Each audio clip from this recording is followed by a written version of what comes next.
रामकृष्ण हरी. आज मी छोटी पंढरीला आलो होतो आणि तसेच मी बाबांना भेटलो. बाबांनी सांगितलं की इथूनच सर्व काही गोष्टी होतात.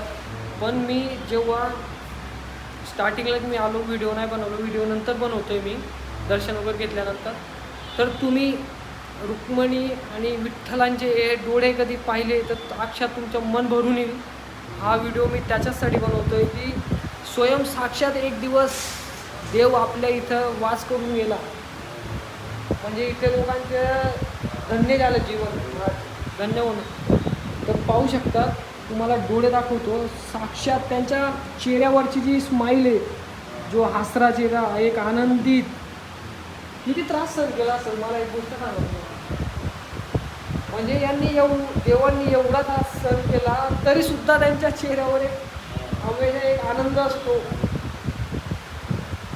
आणि आपल्याला कधी थोडंसं काही दुःख भेटलं तर आपण देवाला दोष देतो. कर्म आपले, आणि कर्माचा दोष कोणाला देतो? देवाला देतो. कर्म चुकत नाही, तुमचे कर्माचे फळ तुम्हालाच भोगायचे आणि ते भोगावंच लागल. मग ते देव असो, देवांनी पण भोगले ते. काही श्राप दिला, जे कोणी श्राप दिला, परत त्यांना जन्माला यावं लागलं. कधी राम बनून आले, कधी कृष्ण बनून आले, कधी काय बनून आलं, आणि शेवटी ते विठ्ठल बनून आले आणि मानव जीवनला धन्य करून लागला. आता कलियुग मध्ये जो मानव विठ्ठलाची, रामकृष्ण हरीचं नाव घेतलं तर डायरेक्ट तुमच्या कल्याण आहे. तुम्हाला वैकुंठात जागा भेटेल देवाच्या चरणी. तर त्याच्यासाठी रामायणमध्ये जेव्हा राम वनवासला गेले होते तेव्हा एक जो झाडवाला म्हणतो त्याला, ते पाय धुण्यासाठी कृष्णाला वचन दिलं होतं, विष्णू भगवानाला, ते कासव म्हणून जेव्हा, तर ते झालं नव्हतं सत्य. जन्म भेटला. भगवान एखाद्याला कधी वचन देतो ते पूर्ण करतो, कोणत्याही रूपात येतो. कलियुगामध्ये साक्षात भगवान आहे, फक्त भेटत नाही, कोणाला दिसत नाही. लोक फक्त मूर्ती पाहतात, पण मूर्तीमधला देवाला कधीच पाहिलं नाही आतापर्यंत. आणि तुम्ही पाहून घ्या, खरं तुम्हाला कलियुगामध्ये कधी तुमचं अख्खं जीवन, तुमची पिढी कधी तुम्हाला कधी धन्य करायची असेल तर तुम्हाला विठ्ठलाचं नाव घ्यावं लागेल. रामकृष्ण हरी. बाबा, तू आनंद झाला मला. मी फर्स्ट वेळा आलो होतो इथं, माझे डोळे भरून आले. ज्या व्यक्तीने, मी मुशीला राहतो पुण्याला, मी देऊ आणि आळंदी आपला रेग्युलर, मी दर गुरुवारी जातो.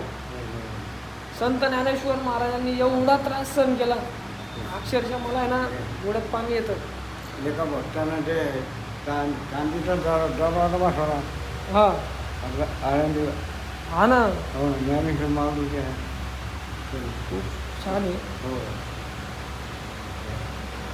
येईल, माझी पंढरी झाली तिथंच. पंढरपूरलाही गेलतो मी मागं, माणसून वगैरे असे, पण तिथं देवाचं दर्शन काही घेतलं नाही. तिथं फक्त विठ्ठल आहे. रुक्मिणीचं अलग आहे, रुक्मिणीचं वेगळं केलं आहे आणि देवाचं वेगळं केलं आहे. पण आज मला साक्षात दोघी जोडी भेटली. आणि हे खूप नशिबवान लोक असतात ज्यांना जास्त दर्शन बघायला भेटतं. तर तुम्ही या, तुमचं जमलं तर नक्की या एक वेळी. खूप सुंदर असं मन भावूक, प्रसन्न, डोळ्याला आनंद होण्यासारखं, मनमोहक साक्षात देव भेटले. रामकृष्ण हरी. तुम्हाला हा व्हिडिओ आवडला असेल, तुम्ही कधी शेवटपर्यंत व्हिडिओ पाहिला असेल तर चॅनलला सबस्क्राईब करा. आणि आपण अशी देवाची माहिती आपल्या देवदर्शनावर आणत राहू. रामकृष्ण हरी. बाबा रामकृष्ण हरी.